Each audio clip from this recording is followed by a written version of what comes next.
Grant, it's Michael and Don. How you doing? I'm good. How are you guys? We're doing great. So what makes Kobe great? I mean, in your one-on-one experience with him, what separates him from the average guy?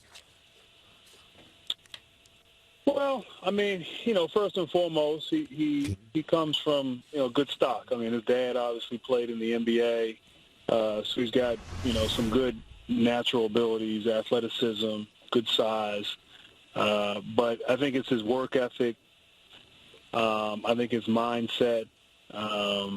Kobe, to me, really sort of embodied the spirit of that generation, Generation X, I guess, or that generation that came of age in the late 90s.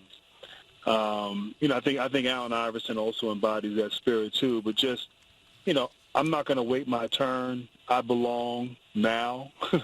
I belong at the table as a teenager, and someone who is just unbelievably focused and driven to not just succeed and not just to be great, but to be the best.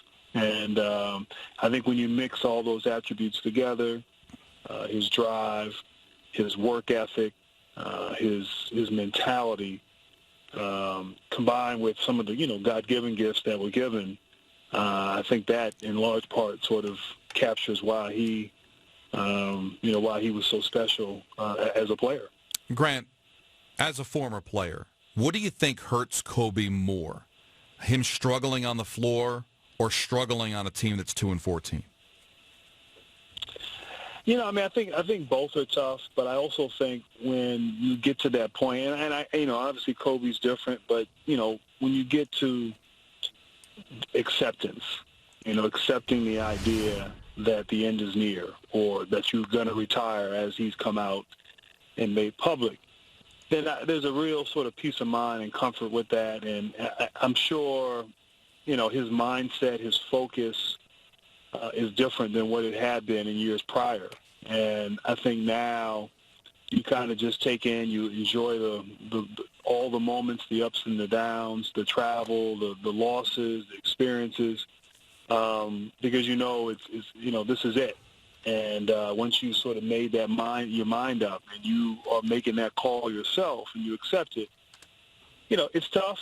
Obviously, you're a competitor. You want to win, but you find joy in all aspects of the grind. And maybe joy is not the right word. Maybe it's more an appreciation. And you sort of look at things through a different lens, and I think he's probably going through that right now. I had the good fortune to call one of his games last week when the Warriors played the Lakers at home, and they broke the record. And, I'm sitting over at the table with Marv Albert prior to the game, and, with 15 minutes on the clock, Kobe came over and spoke to me for 3 or 4 minutes.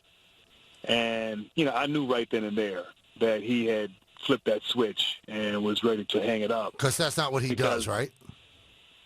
Yeah, I mean, just, him having a smile on his face. We're talking about our daughters, and, they're both the same age. And, share, his mind, that wasn't the Kobe that at least I had competed against for many, many years and, and watched from afar. And so you just kind of realize, as someone who had been through it, obviously our experiences are very different, but that he just he had accepted it. He knew that it was inevitable. He knew he was there. And, the fact that I saw him smile before a game, I don't think I ever saw that from Kobe Bryant.